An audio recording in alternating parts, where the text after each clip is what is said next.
Hello बच्चों, कैसे हो? बढ़िया सब? बढ़िया है। फिर आज क्या करेंगे? तो आज हम करेंगे एक्सरसाइज 1.5 के बचे हुए क्वेश्चंस आज हम फिनिश कर देंगे। पिछले में क्या किया था हमने? पिछले वीडियो में हमने सेकेंड तक कर लिया था। हमने रियल नंबर्स के ऑपरेशंस क्या क्या है उसको भी समझ लिया था, समझा था। और हम आज एक्सरसाइज पूरा 1.5 फिनिश कर देंगे। फिर चलो फिर उठाओ कॉपी पेन। मैं हूं प्रदीप ठाकुर और आप हो अपने प्यारे से चैनल पे, कहाँ? प्रदीप ट्यूटोरियल्स पे। So let's start. देखो, number system exercise 1.5 question number third. क्या है क्वेश्चन नंबर थर्ड? देखो, recall pi defined as the ratio of a circumference of a circle to its diameter, say d, that is pi equals to c by d. This seems to contradict the fact pi is irrational. How will you resolve this contradiction? इस contradiction को resolve करने के लिए सबसे पहले समझो आप कि पाई है क्या। तो पाई जो है बच्चों वो c बाई डी है। c बाई डी मतलब circumference of a circle by its diameter।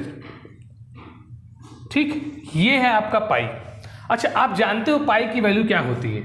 पाई की वैल्यू आपको पता है 22/7 होता है, या डेसिमल में हम लोग लिखते हैं 3.14। यही लेते आए हो आप। ये जानो, मैंने बताया भी था पहले भी कि पाई जो है बच्चों वो एक क्या होता है? इरेशनल नंबर होता है।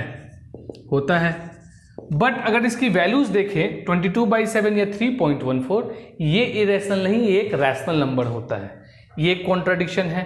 तो ये कॉन्ट्राडिक्शन पहले क्लियर करते हैं कैसे है, क्यों है। क्योंकि पाई की जो वैल्यू होती है बच्चों वो 3.14 जो एग्जैक्ट वैल्यू है 22/7, और पाई की जो वैल्यू है वो दोनों की एग्जैक्ट वैल्यू सेम नहीं है। पाई 22/7 जो है पाई की जो बच्चों ये अप्रॉक्स वैल्यू है, मतलब उसी से जस्ट 3 डेसिमल प्लेस या 4 डेसिमल प्लेस तक मिलता जुलता वैल्यू है, एग्जैक्ट वैल्यू नहीं है। क्योंकि बहुत बड़ा है, कभी वो तो आप जानते ही हो इरेशनल नंबर क्या होता है, non terminating non repeating decimal होता है। तो उसको तो हम डेसिमल में एक्सप्रेस कर नहीं सकते उतना लंबा चौड़ा, और बहुत मुश्किल है। तो उसको हम एक अप्रॉक्स वैल्यू मान लिए हैं, जिस 22/7 उसका यूज करते हैं कैलकुलेशन करने में। ना क्वेश्चन क्या कहता है? क्वेश्चन कहता है कॉन्ट्राडिक्शन के बारे में बोलता है। क्या कॉन्ट्राडिक्शन है? तो बच्चों देखो, पाई इरेशनल नंबर है बट c बाई डी, इसमें से आप जानते हो क्वेश्चन रूल क्या कहता है? रूल क्या कहता है बच्चों? रूल ये कहता है कि जब हम एक रैशनल से इरेशनल को डिवाइड करेंगे या फिर इरेशनल से रैशनल को डिवाइड करेंगे, दोनों केस में हमारा इरेशनल आता है। ठीक है, ये पढ़ा है मैंने, पहले ही पढ़ा चुका हूं आपको, पिछले वीडियो में देख सकते हो आप इसको जाके। तो ये होता है, तो इसमें से कोई ना कोई वैल्यू आपका इरेशनल होना चाहिए। तो कौन सा वैल्यू है? तो अगर आप इसको मेजर करोगे, इसका लेंथ मेजर करोगे, तो अप्रोक्सीमेटली कोई ना कोई, या तो डायमीटर या तो सर्कमफरेंस, आपको इरेशनल नंबर मिलेगा। ठीक है, जिसके कारण हमको क्या होता है, इसका जो वैल्यू होता है बच्चों वो मिलता है हमको irrational number, that is pi मिलता है। क्लियर है? इजी था। ये था पाई के बारे में, पाई होता क्या है, पाई में कॉन्ट्राडिक्शन क्या है। ठीक है, आओ फिर देखते हैं अपना फोर्थ नंबर क्वेश्चन क्या है। सो बच्चों, हमारा क्वेश्चन नंबर फोर्थ क्या है? क्वेश्चन नंबर फोर्थ है कि represent root under 9.3 on a number line. इसको रिप्रेजेंट करना है, तो इसको हम स्टेप बाय स्टेप समझेंगे कैसे रिप्रेजेंट करना है। तो सबसे पहला स्टेप जो होगा बच्चों वो होगा कि ड्रॉ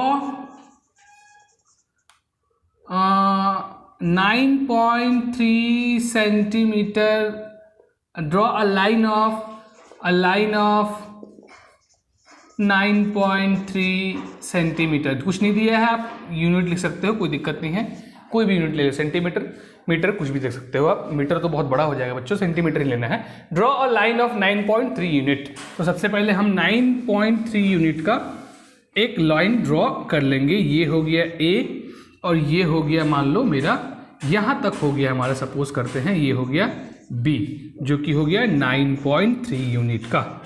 ये सबसे पहला स्टेप है। क्लियर है? Second step, extend the line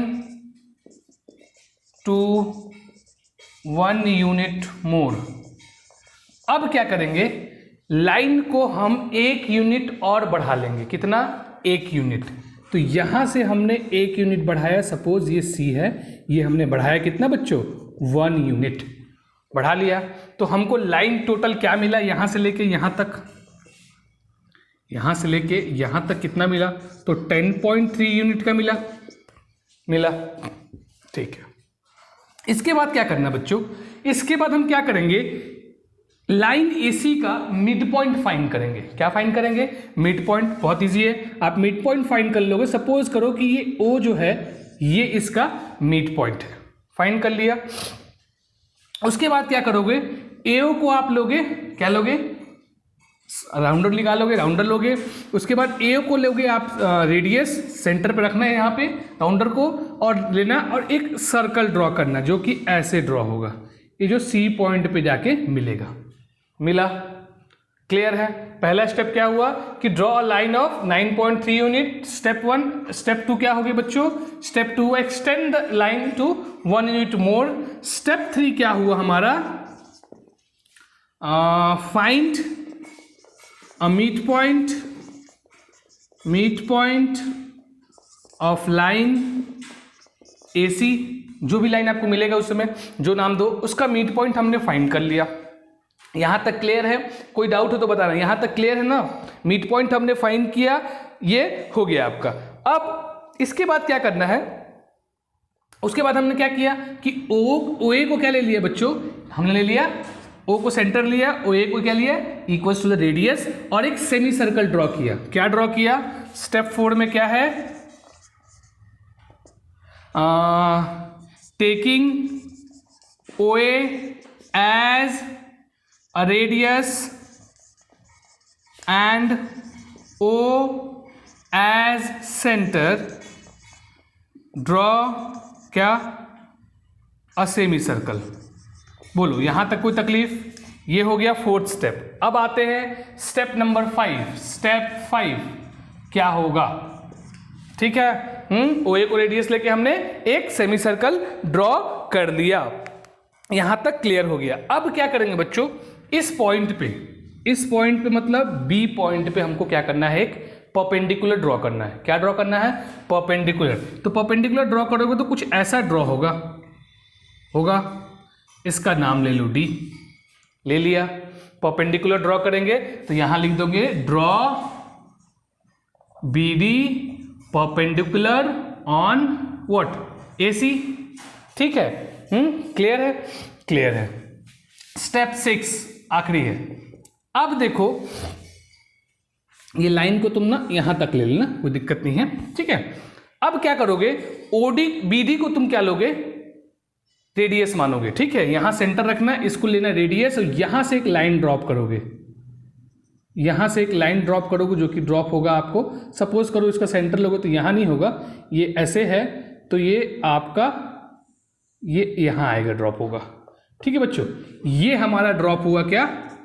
ये पॉइंट क्या हो गया हमारा? इस लाइन से हमने क्या लिया? इसको सेंटर लिया, हाँ, इसको रेडियस लिया, इसको सेंटर लिया, इसको रेडियस लिया, एक लाइन ड्रॉ किया जो कि हमारा नंबर लाइन पे E पॉइंट पे आके कट करता है। नाउ तो ये हमने क्या किया उसको लिख लेते हैं। क्या है स्टेप 6 हमारा? क्या है कि taking B as a centre and BD as a radius, draw an arc।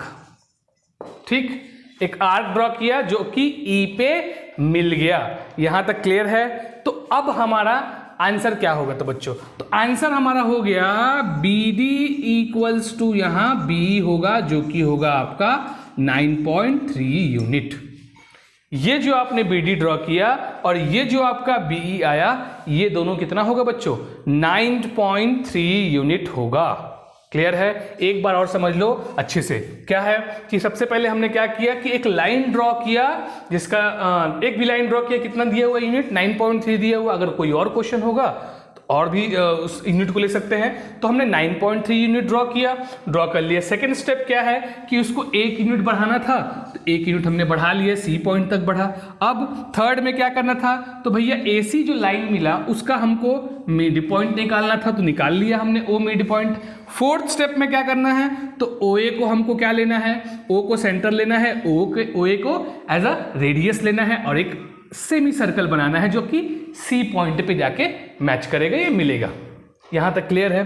Then after what the next step is to draw a perpendicular on point B. आपको पता है परपेंडिकुलर कैसे ड्रॉ करते हैं पॉइंट पे, वेरी गुड, पता है आपको। तो बी पे हमने क्या किया, एक परपेंडिकुलर ड्रॉ किया जिसका नाम दिया हमने BD। लास्ट स्टेप में स्टेप 6 में हमने क्या किया कि बी को हमने सेंटर लिया, BD को इक्वल लिया किसके बच्चों, रेडियस के, और एक लाइन ड्रॉ किया जो कि जाके कहां मिला, पॉइंट E पे। Then finally our answer will be BD equals to BE, that is 9.3 unit.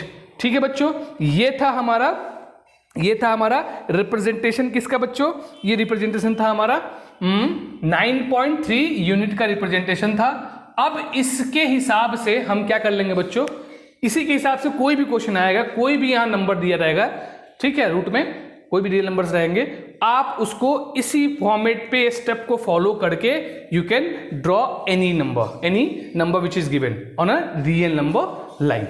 Clear है बच्चों। और फिर देखते हैं हमारा 5th नंबर क्वेश्चन क्या है। तो बच्चों हमारा जो अगला क्वेश्चन है वो है, उसमें करना है हमको रैशनलाइज। तो before solving this question we must understand the meaning of rationalisation.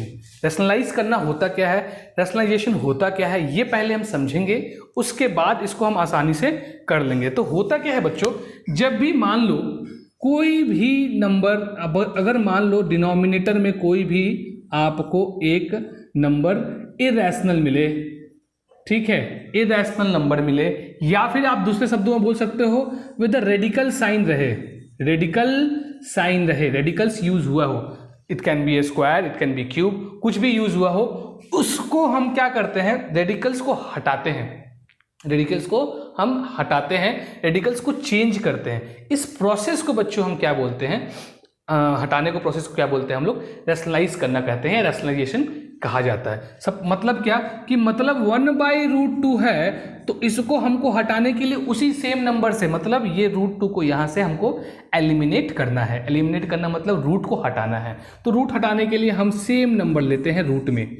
तो अगर आप जानते हो किसी भी कोई भी रैशनल नंबर आता है p/q के फॉर्म में रहता है, ठीक है, उसमें हम जब कोई भी नंबर मल्टीप्लाई करते हैं नॉन जीरो, तो हम ऊपर नीचे दोनों जगह करते हैं। तो हमने ऊपर नीचे दोनों जगह किया, मतलब in the numerator plus denominator also. तो ये हो गया आपका √2 और √2 का स्क्वायर बच्चों यहाँ होगा ना, √2 का स्क्वायर हो, आप जानते हो √2 का स्क्वायर क्या होता है 2।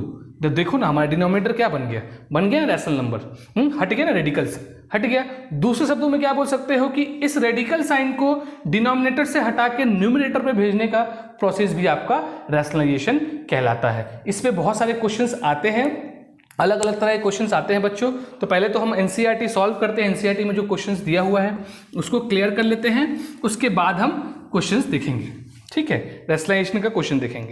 फिर पहला क्वेश्चन देखो वही है, 1/√7 है। क्या करोगे, अभी बताया मैंने, सेम नॉन जीरो नंबर से आप मल्टीप्लाई करोगे जो डिनोमिनेटर में है, हाँ ठीक है। तो क्या आया आपका, ये आया √7, ठीक है, यहाँ √7 का whole square, that means we are going to get 7 only. Clear. चलो फिर सेकेंड क्वेश्चन देखो, क्या है सेकेंड क्वेश्चन। सेकेंड क्वेश्चन है 1/√7 माइनस √6। अब आ गया प्लस और माइनस, लेकिन ये भी तो है बच्चों, दोनों किस में है, ये पूरा नंबर इरेशनल है, तो इसको हमको रैशनल करना पड़ेगा। तो अगर डिनोमिनेटर में अगर साइन माइनस में है, सेम नंबर लेते हैं बट उसको जस्ट साइन अपोजिट कर देते हैं, माइनस में है तो प्लस, अगर प्लस में है तो माइनस, ठीक है। तो हम क्या करेंगे बच्चों, इसको बहुत इजी है, क्या करेंगे, तो ये हमने यहाँ किया √7 प्लस √6 करेंगे। बताया मैंने जैसे कि आपको क्या करना है, आपको जो भी यहाँ साइन रहेगा, अगर माइनस है तो आप प्लस ले लोगे, अगर प्लस है तो माइनस ले लोगे और वही नंबर से ऊपर नीचे न्यूमरेटर डिनोमिनेटर दोनों में मल्टीप्लाई करोगे। √7 अलग नहीं, √6 अलग नहीं, साथ में लेना है। ये एज ए एंटिटी मतलब एक होल क्वांटिटी ऐसा एक्ट करेगा, ये पूरा लेना है आपको। अगर माइनस में है तो प्लस, प्लस में है तो माइनस। अब कर लो रैशनलाइज।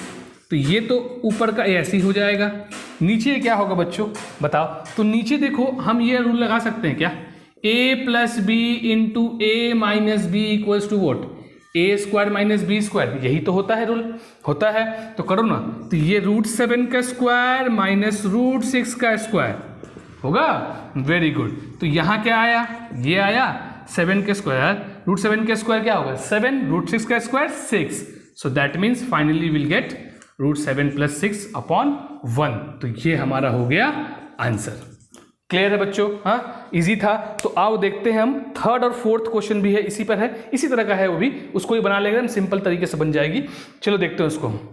तो बच्चों हमारा थर्ड नंबर क्वेश्चन देखो वैसे ही है, उस पिछले क्वेश्चन में क्या था माइनस था, यहाँ पे साइन क्या हो गया चेंज हो गया, डिजिट तो चेंज हुई ही है। हम क्या करेंगे आप जानते हो, 5 + √2 है, क्या लोगे आप √5 - √2 ले लो, ऊपर भी और नीचे भी, इजी है, वेरी गुड ना। उसके बाद √5 - √2 और यहाँ क्या √5 का स्क्वायर माइनस √2 का square, that means will be having √5 - √2 और यहाँ देखो 5 - 2 तो आएगा और फाइनली विल गेट √5 - √2 अपॉन यहाँ 5 - 2 क्या है 3 आया। क्लियर है। इसमें क्या करेंगे, तो इसमें तो दोनों में रूट नहीं है, नहीं है तो फिर क्या करेंगे, इसको नहीं लेंगे क्या, नहीं लेना है, टोटल लेंगे बच्चों। हम लेंगे क्या, तो हम लेंगे √7 - 2, तो यहां लेंगे √7 + 2, यहां भी √7 + 2, ठीक है बच्चों लेंगे ना। उसके बाद तो ये एज इट इज हो जाएगा, 1 से मल्टीप्लाई करोगे तो एज इट इज हो जाएगा। नीचे आपको पता है a - b a + b का whole square, a - b × a + b का whole square will be a² - b², simple करो ना, a² - b², that will be equals to क्या बच्चों, ये क्या हो जाएगा √7 का स्क्वायर 7 - 2 2 नहीं 7 - 4, 2 का स्क्वायर है, रूट थोड़ी है यहाँ पे, ध्यान दो यहाँ पे। तो ये क्या हुआ 7 - 4 क्या हुआ बच्चों 3, तो ये हो गया हमारा फाइनल आंसर। क्लियर है, इसका आंसर हो गया, ये इसका आंसर हो गया। तो हमने आज क्या किया, एक्सरसाइज 1.5 फिनिश कर दिया, रैशनलाइजेशन कैसे करते हैं उसको समझ लिया, पाई की क्या वैल्यू होती है, पाई का क्या मतलब होता है वो आज हमने खत्म कर लिया, समझ लिया पूरी तरह से। बच्चों एक चीज़ और मैं बोलना चाहूँगा कि सिर्फ इसी तरह के क्वेश्चंस ना आप ना बना के और भी 2-3 क्वेश्चंस इस पे बनाओ, प्रैक्टिस करो, ठीक है बच्चों। फिर मिलते हैं नेक्स्ट वीडियो में, बाय।